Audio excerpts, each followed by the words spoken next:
Oops. My wheelchair driving away with me. Good morning, good afternoon, good evening, good night, depending on where you are in this world. God bless you. This is Gloria White coming to you from Utah, USA. We're continuing in the Complete Apocrypha. We are in the book of Sirach. We are in chapter 22. A slothful man is compared to a stone that is defiled. Everyone will hiss him in his disgrace.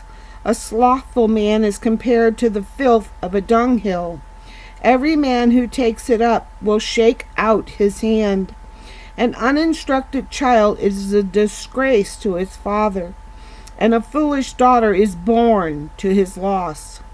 A prudent daughter will inherit a husband of her own. She who brings shame is the grief of her father. She who is bold brings shame upon her father and husband. She will be despised by both of them. Unseasonable discourse is as music and mourning, and that sounds like as in crying mourning, but stripes and correction are wisdom in every season. He who teaches a fool is as one who glues a potsherd together, even as one who wakes a sleeper out of a deep sleep. He who teaches a fool is as one who teaches a man who slumbers. In the end he will say, "What is it?" Children who are brought up well do not show the humble origin of their parents. Children who are not brought up well, who are arrogant and conceited, are a stain on the noblest family. Weep for the dead, for he lacks light. Weep for a fool, for he lacks understanding. Weep more sweetly for the dead, because he has found rest. But the life of the fool is worse than death. Mourning for the dead lasts 7 days, but for a fool and an ungodly man, all the days of his life. Don't talk much with a foolish man, and don't go to one who has no understanding. Beware of him, lest you have trouble and be defiled in his onslaught. Turn away from him, and you will find rest, and you won't be wearied in his madness.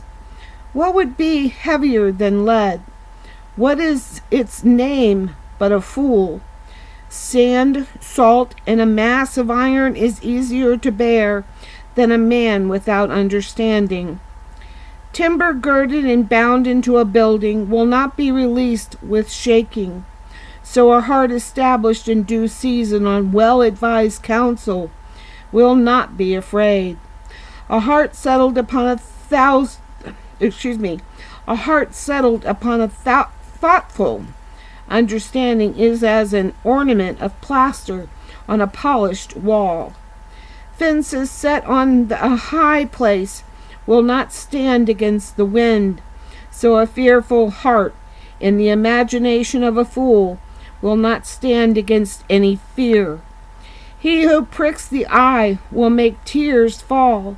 He who pricks the heart makes it show feeling. Whoever casts a stone at birds scares them away. He who insults a friend will dissolve friendship. If you have drawn a sword against a friend, don't despair, for there may be a way back. If you have opened your mouth against a friend, don't be afraid, for there may be reconciliation, unless it is for insulting, arrogance, disclosing of a secret, or a treacherous blow. For these things any friend will flee. Gain trust with your neighbor in his poverty, that in his prosperity you may have gladness. Stand fast to him in the time of his affliction, that you may be heir with him in his inheritance. Before fire is the vapor and smoke of a furnace, so insults precede bloodshed. I won't be ashamed to shelter a friend. I won't hide myself from his face. If any evil happens to me because of him, everyone that hears it will be aware of him.